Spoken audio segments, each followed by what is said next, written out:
Hello साथियों, मेरे इस चैनल पे आप सभी का एक बार फिर से स्वागत है। और आज की इस वीडियो में हम 72वीं बीपीएससी के लिए कुछ बिहार से जुड़ा हुआ स्पेशल करेंट अफेयर्स लेकर के आए हैं। ये क्वेश्चन पूरी तरीका से बिहार स्पेशल है, यानी बिहार से जुड़ा हुआ करेंट अफेयर्स इसमें होगा। और यहाँ से 3-4 क्वेश्चन आपको एग्जाम में आसानी से दिख जाएगा। इसके पहले आप अगर बिहार बजट वाला वीडियो नहीं देखे होंगे तो जा करके देख लीजिएगा। इसके अलावा इकोनॉमिक सर्वे पे भी, वन रिपोर्ट पे भी हम वीडियो बना चुके हैं, तो ऑलरेडी वो सब वीडियो आप देख लीजिएगा जाके। तो चलिए शुरू करते हैं पहला क्वेश्चन से। पहला क्वेश्चन ये है कि बिहार में जो पहला काला हिरन अभयारण्य जो है विकसित किया जाएगा, वो कहाँ पे विकसित किया जाएगा? तो पहला काला हिरन अभयारण्य जो है वो बक्सर में विकसित विकसित किया जाएगा। ये फैक्ट याद हो गया कि जो बिहार का जो पहला काला हिरन अभयारण्य कहाँ पे विकसित किया जाएगा? तो बक्सर में। अब देखिए, सुकन्या जिला के रूप में किसे विकसित किया जाएगा? तो बिहार के किस जिला को सुकन्या जिला के रूप में विकसित किया जाएगा? तो समस्तीपुर को। इसके अलावा बिहार में कहाँ पे एमएसएमई टेक्नोलॉजी केंद्र के रूप में स्थापित किया जाएगा? यानी बिहार में कहाँ एमएसएमई टेक्नोलॉजी केंद्र स्थापित किया जाएगा? तो सिकंदरापुर, बिहटा, पटना में। इसके अलावा काशी विश्वनाथ तर्ज पर विकसित मंदिर कौन सा होगा? तो बाबा हरिहर नाथ मंदिर, जो कि सोनपुर में। चारों याद रखिएगा। पहला काला हिरन अभयारण्य कहाँ पे विकसित किया जाएगा? तो बक्सर में। सुकन्या जिला के रूप में किस जिला को विकसित किया जाएगा? तो समस्तीपुर को। एमएसएमई टेक्नोलॉजी केंद्र कहाँ पे स्थापित किया जाएगा? तो बिहटा, पटना में। और काशी विश्वनाथ तर्ज पर विकसित मंदिर कौन सा है? तो हरिहर नाथ मंदिर, जो कि सोनपुर में पड़ता है। ठीक है, चलिए आगे चलते हैं। अगला क्वेश्चन है कि बिहार नर्सरी और ग्रीन टैक्स सम्मेलन 2026 का आयोजन कहाँ पे हुआ है? बिहार नर्सरी और ग्रीन टैक्स सम्मेलन 2026 का आयोजन हुआ है ज्ञान भवन, पटना में। ठीक है, ध्यान रखिएगा, ये क्वेश्चन एग्जाम में पूछा गया है। ठीक है, ऑडिटर के एग्जाम में पूछा गया था कि बिहार नर्सरी और ग्रीन टैक्स सम्मेलन 2026 का आयोजन कहाँ पे हुआ है? तो ज्ञान भवन, पटना में। इसके अलावा एक क्वेश्चन पूछा गया था कि चुनाव में, जो बिहार विधानसभा का जो चुनाव हुआ था 2025 में, इसमें सबसे कम उम्र की विजेता कौन बनी थी? तो मैथिली ठाकुर जो है वो सबसे कम उम्र की जो विजेता महिला बनी थी। और ऐसे याद रखिएगा कि 2025 में जो चुनाव हुआ था उसमें कुल 29 महिला जो है जीती थी। मतलब टोटल का जितना है, टोटल 100% में से 12% महिला विधायक बनी थी। तो ये फैक्ट याद रखिएगा। इसके अलावा याद रखिएगा कि बिहार विधानसभा के जो वर्तमान में अध्यक्ष हैं वो प्रेम कुमार है। तो ये सभी फैक्ट याद रखिएगा। 3-4 फैक्ट यहाँ से बता दिए कि बिहार नर्सरी और ग्रीन टैक्स सम्मेलन 2026 का आयोजन कहाँ पे हुआ है? तो ज्ञान भवन, पटना में हुआ है। और बिहार विधानसभा के चुनाव में सबसे कम उम्र की विजेता कौन बनी थी? तो मैथिली ठाकुर बनी थी। और कुल महिला विधायकों की संख्या कितनी है बिहार विधानसभा में? तो 29 है। और अभी वर्तमान में अध्यक्ष कौन है? तो प्रेम कुमार है। इसके अलावा वर्तमान में सीएम है सम्राट चौधरी। और वर्तमान में डिप्टी सीएम कौन है? तो 2 लोग हैं, एक है विजय चौधरी और दूसरा है विजेंद्र प्रसाद यादव। ऐसे आपसे बजट पूछा जा सकता है कि 2026-27 का जो बजट है, वित्तीय वर्ष 2026-27 का बजट, वो किसके द्वारा पेश किया गया था? तो विजेंद्र प्रसाद यादव के द्वारा ही पेश किया गया था, जो उस टाइम वित्त मंत्री थे। और ऐसे पूछा जाएगा कि इकोनॉमिक सर्वे, तो इकोनॉमिक सर्वे भी विजेंद्र प्रसाद यादव के द्वारा ही 2 फरवरी को इकोनॉमिक सर्वे पेश किया गया था और 3 फरवरी 2026 को बिहार बजट को पेश किया गया था, याद रखिएगा।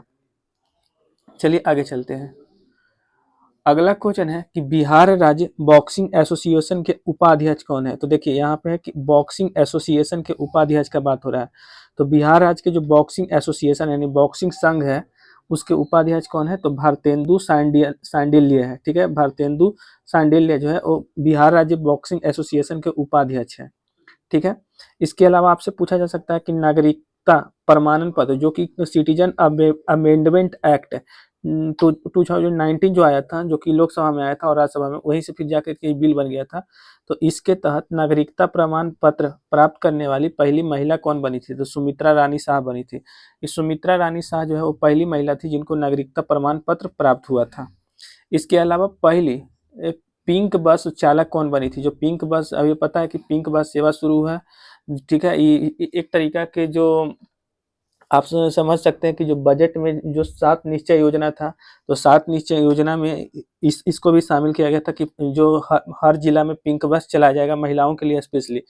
तो ये जो पहली पिंक बस का जो चालक यानी ड्राइवर बनी थी, वो रागिनी कुमारी बनी थी। तो ये भी क्वेश्चन एग्जाम में पूछा गया है। इसके अलावा ई वोटिंग करने वाली पहली महिला कौन बनी है? ई वोटिंग यानी इलेक्ट्रॉनिक तरीके से वोटिंग करने वाली पहली महिला बनी है विभा कुमारी।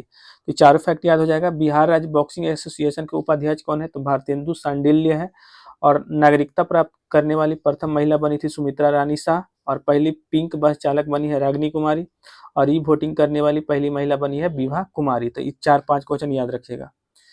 चलिए अगले क्वेश्चन की तरफ चलते हैं। अगला है कि गंगा अंबिका पथ कहाँ पे विकसित किया जाएगा? तो सोनपुर में, ठीक है, सोनपुर ऐसे पटना में पड़ता है, तो यहीं पे गंगा अंबिका पथ विकसित किया जाएगा। इसके अलावा बिहार का पहला सौर ऊर्जा गांव कौन सा विकसित किया गया? पूरी तरीके से सौर संचालित गांव बन गई है। तो बिहार का पहला पूरी तरीके से सौर ऊर्जा संचालित गांव बनी है धनराई, जो कि जहानाबाद में पड़ता है। तो यही धनराई गांव जो है ना, वो पूरी तरीके से सौर ऊर्जा संचालित गांव बन गया है। इसके अलावा बिहार का पहला ड्राई पोर्ट किसे विकसित किया जाएगा? तो पटना के बिहटा में पहला ड्राई पोर्ट विकसित किया जाएगा। इसके अलावा बिहार का पहला डायनासोर पार्क कहाँ पे विकसित किया जाएगा? तो राजगीर में। 4 क्वेश्चन यहाँ से हो गया। गंगा अंबिका पथ सोनपुर में, पहला सौर ऊर्जा गांव बिहार का धनराई जहानाबाद, बिहार का पहला ड्राई पोर्ट बिहटा पटना, और बिहार का पहला डायनासोर पार्क तो राजगीर में। आगे चलिए, अगला क्वेश्चन है कि ई ग्राम कचहरी अपनाने वाला पहला राज्य कौन बन गया है? देखिए, ई ग्राम इलेक्ट्रॉनिक ग्राम कचहरी अपनाने वाला पहला राज्य बन गया बिहार। बिहार ऑन कौन कौन चीज में अव्वल है? जैसे आयुष्मान भारत और डिजिटल मिशन में बिहार प्रथम स्थान प्राप्त किया है। आयुष्मान भारत और डिजिटल मिशन में जो बिहार है वो प्रथम स्थान प्राप्त किया है। इसके अलावा बिहार जो है वो पैरा खिलाड़ियों के लिए आवासीय खेल विद्यालय का स्थापना करेगा।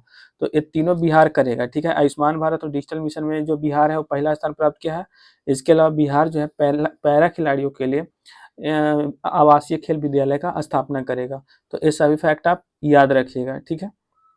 ऐसे ज़्यादा लॉन्ग वीडियो नहीं करेंगे, छोटा छोटा वीडियो करेंगे तो आपको पढ़ने में भी आसानी होगा, और कोशिश करेंगे कि एग्जाम से पहले पूरा फैक्ट आपको रिवाइज करवा दें। आप लोग जा करके मेरा प्लेलिस्ट देख लीजिएगा, क्योंकि साइंस हम पूरा खत्म करवा चुके हैं, पूरा एनसीईआरटी साइंस खत्म करवाए हैं। तो आप लोग का प्लेलिस्ट में जा करके मेरा पूरा साइंस का लेक्चर देख लीजिएगा। और इसके अलावा जो जैसे कुछ इंपॉर्टेंट टॉपिक हो गया, जैसे मान लीजिए बजट हो गया, इकोनॉमिक सर्वे हो गया, वन रिपोर्ट हो गया।